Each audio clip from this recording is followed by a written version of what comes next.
Lights, camera, tragedy. One of Hollywood's brightest young stars, 23-year-old River Phoenix, collapsed outside a Los Angeles nightclub early this morning. In the glittering world of Hollywood, some stars burn out long before their time. Today, we're pulling back the curtain on a heart-wrenching reality. Young male actors who left us in their prime. But Leela, will you tell this boy that we have a date? Leela, will you tell this sugar daddy you want a young stud? You've seen their faces on the silver screen, cheered for their characters and marveled at their talent. But behind the scenes, a darker story was unfolding. What drives these young men to the edge?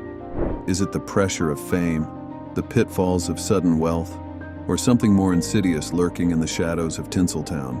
You're terrible boys. Shut up, Chip, or I'll go ape shit on your ass. Are you ready to discover the untold stories of male actors who died in their 20s?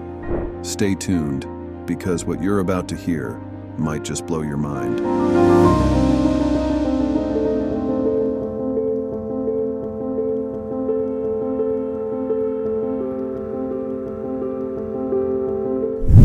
What if your childhood laughter echoed through millions of homes, only to be silenced far too soon? For Bobby Weezer Hutchins, the cherubic star of the Our Gang comedies, this was no hypothetical. At just 3 years old, Weezer stole hearts with his impish grin and mischievous antics. But behind the scenes, a darker story unfolded.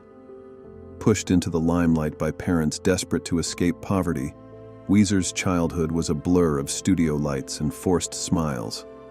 By 8, he was unceremoniously cut from the show, his boyish charm no longer marketable.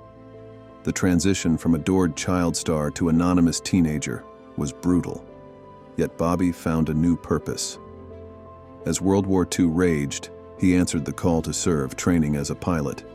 On May 17, 1945, just days before his graduation, fate dealt a cruel hand.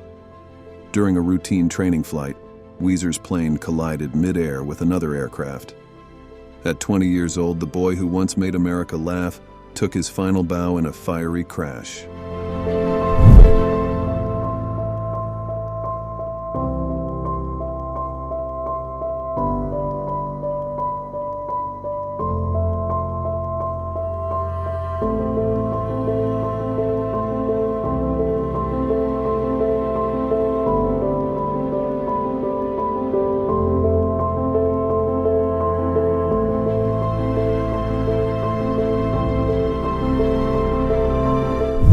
In 1964, a tousle-haired boy with a cheeky grin danced across London rooftops, capturing hearts worldwide as Michael Banks and Mary Poppins.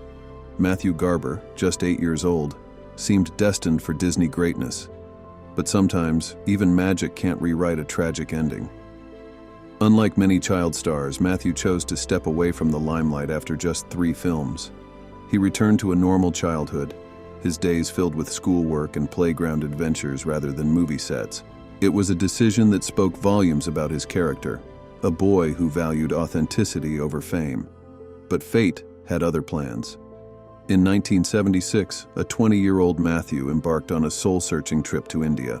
It was meant to be an adventure, a chance to find himself. Instead, he contracted hepatitis, a silent invader that would ultimately claim his life. By the time he returned to London, the disease had progressed beyond treatment. On June 13, 1977, at just 21, Matthew Garber took his final breath. The boy who once flew with an umbrella couldn't escape the gravity of his own mortality. His passing was quiet, almost forgotten by a world that had moved on to new child stars.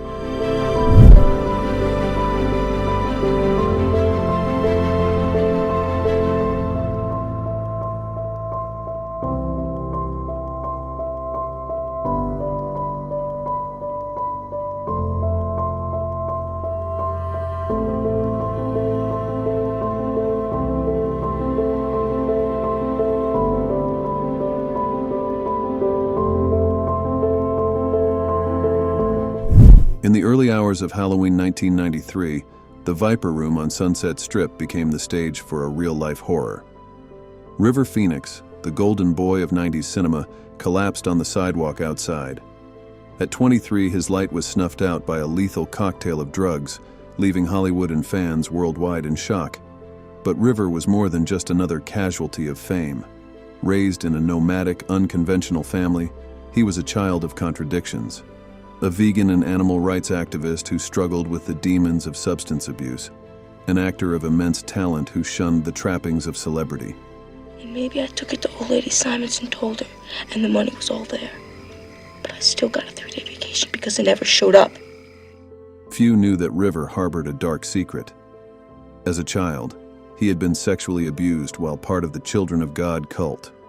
This trauma haunted him, fueling both his raw, vulnerable performances and his descent into addiction. On screen, River captivated audiences with an otherworldly presence. Off-screen, he was a lost boy searching for meaning in a world that both adored and exploited him. His final film, Dark Blood, remained unfinished for decades, a haunting reminder of potential unfulfilled.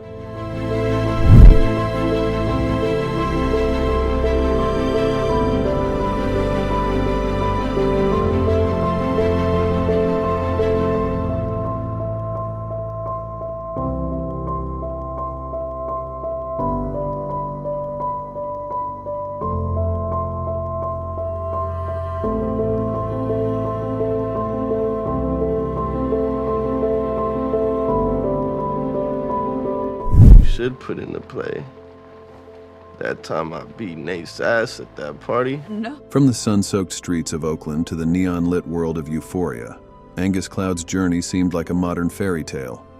Discovered while working at a chicken and waffles joint, he rocketed to fame as the lovable drug dealer Fezco. But behind that sleepy-eyed charm lurked a pain few could fathom. Angus wasn't just playing a role, he was living it. Raised in a rough neighborhood, he'd suffered a near-fatal fall into a construction pit at 14, resulting in a cracked skull and brain injury.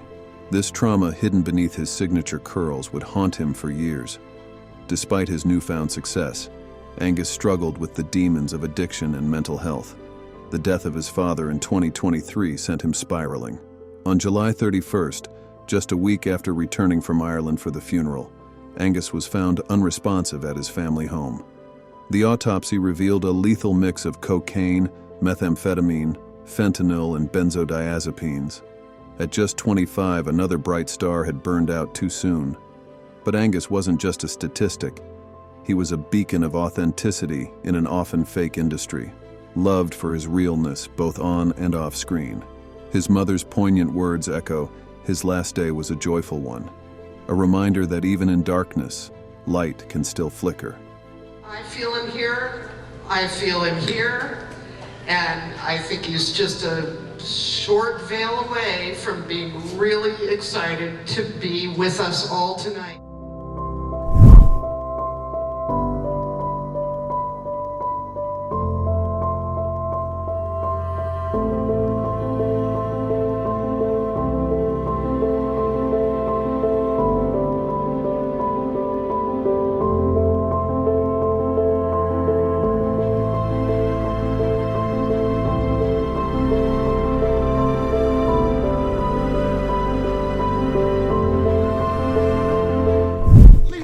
Tell this boy that we have a date.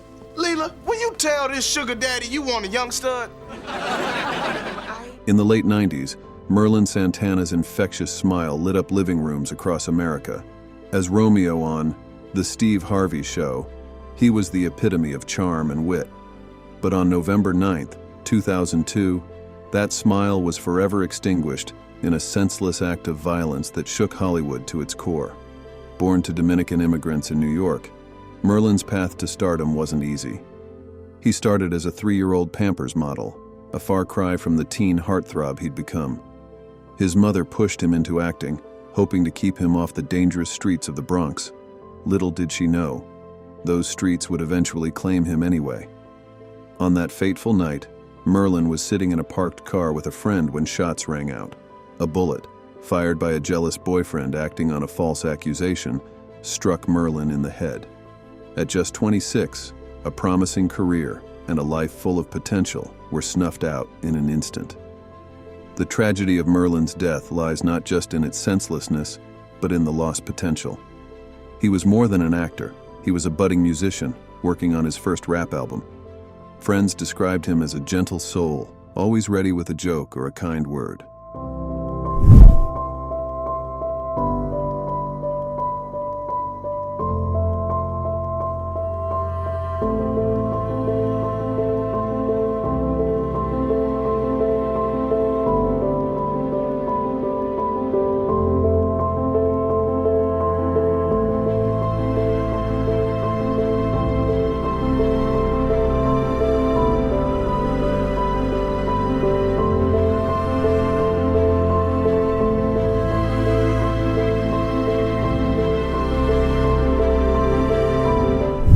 The California desert, with its vast expanses and rugged beauty, has long been a playground for Hollywood. But on September 20th, 1996, it became a death trap for rising star Ken Stemman. At 27, Ken was living his dream, filming a guest role on the hit sci-fi series Sliders. Little did he know it would be his final performance. Ken's journey to stardom was anything but typical. Born in Aberdeen, Washington, he initially pursued a career in law enforcement, but the acting bug bit hard, and soon he was trading police academy for auditions. His boyish good looks and natural charisma quickly landed him roles in shows like Baywatch and NYPD Blue. That fateful day, Ken was behind the wheel of a dune buggy, filming a chase scene in the Mojave Desert. Something went terribly wrong. The vehicle flipped, crushing Ken beneath its weight. Despite frantic efforts to save him, he was pronounced dead at the scene. The tragedy sent shockwaves through Hollywood. Ken wasn't just another pretty face. He was known for his kindness and work ethic. His death raised serious questions about on-set safety, especially for guest stars who might not receive the same protections as regulars.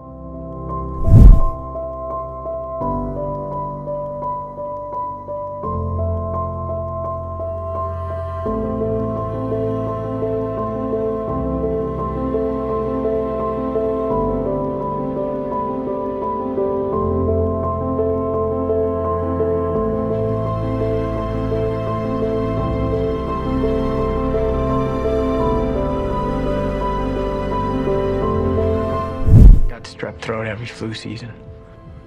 Did you just profile that about me? From teen heartthrob to cold-blooded killer, Johnny Lewis's descent into madness reads like a Hollywood horror script. But on September 26, 2012, fiction became a brutal reality on a quiet Los Feliz street. Johnny's career started bright. With roles in The O.C. and Sons of Anarchy, he seemed destined for stardom. He even dated pop sensation Katy Perry. But beneath the surface, a storm was brewing. A motorcycle accident in 2011 left Johnny with a traumatic brain injury, altering his personality and triggering a spiral into drug abuse and erratic behavior. On that fateful day, Johnny snapped. In a drug-fueled rage, he brutally murdered his 81-year-old landlady, Catherine Davis, and her cat. Witnesses saw him leap from roof to roof before falling to his death from a building.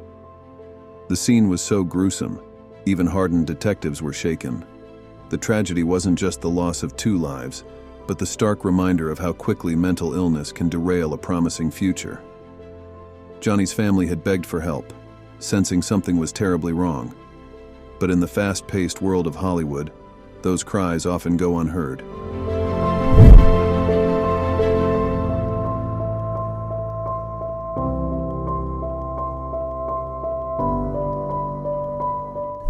My grandchildren, and you are raising them wrong. They are terrible boys. Shut up, Chip, or I'll go ape shit on your ass. Remember the foul-mouthed kid brother from Talladega Nights? That was Houston Tumlin, stealing scenes alongside Will Ferrell at just 13 years old. But on March 23, 2021, the laughter stopped. Houston, at 28, died from a self-inflicted gunshot, leaving behind a community in shock and a family grappling for answers. Unlike many child stars, Houston chose a different path after his brush with fame. He joined the Army, serving 6 years and earning a reputation as a dedicated soldier. But the transition back to civilian life proved challenging. Friends spoke of his struggle with PTSD and depression, demons that lurked beneath his easygoing exterior. What many don't know is that Houston had been working towards a comeback.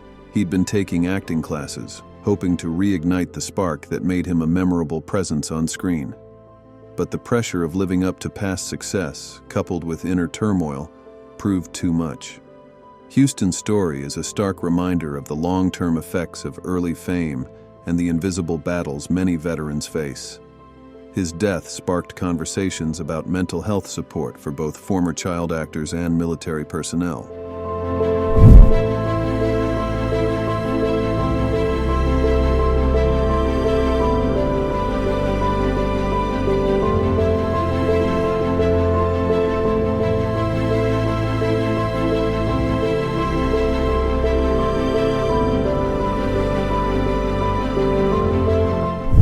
The stage was set for a powerful performance.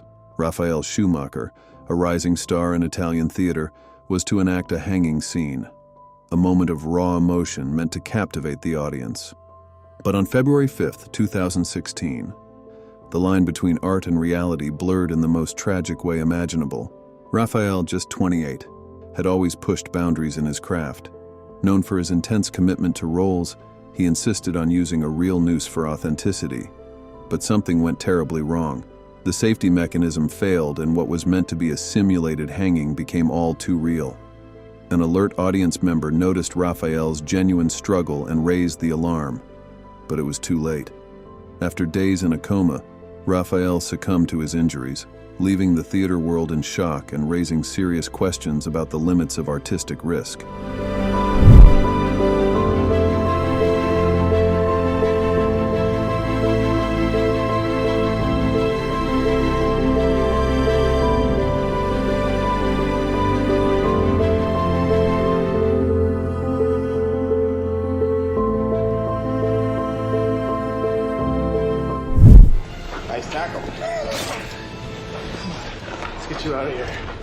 From child star to primetime detective, Thompson Young seemed to have it all. But on August 19, 2013, the facade crumbled. The actor, best known for the famous Jet Jackson and Rizzoli and Isles, was found dead in his Los Angeles apartment. Another young loss at just 29 years old. Lee's journey began in South Carolina, where his magnetic presence on stage led to his big break at 13. As Jet Jackson, he became a role model for a generation of kids. But the transition to adult roles proved challenging. Despite steady work, including a notable turn in Friday Night Lights, Lee struggled with the pressures of Hollywood and a diagnosis of bipolar disorder. Lee was also a talented writer, penning scripts and exploring his African heritage through art. His death came as a shock to castmates on Rizzoli and Isles, where he played Detective Barry Frost. The show paid tribute to him in a touching episode, highlighting the impact he had both on and off screen. His family established a foundation in his name, working to erase the stigma surrounding mental illness and provide support for young artists.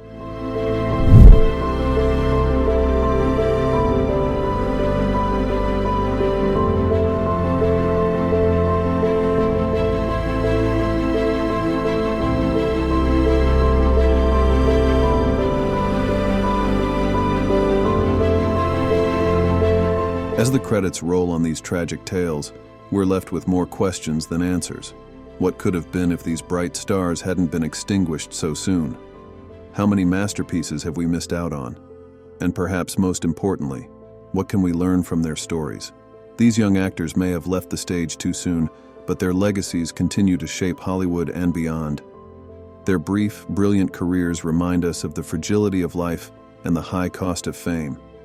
If this video struck a chord with you, we'd love to hear your thoughts. What surprised you most about these stories? Do you think Hollywood has changed since these tragedies? Share your reflections in the comments below.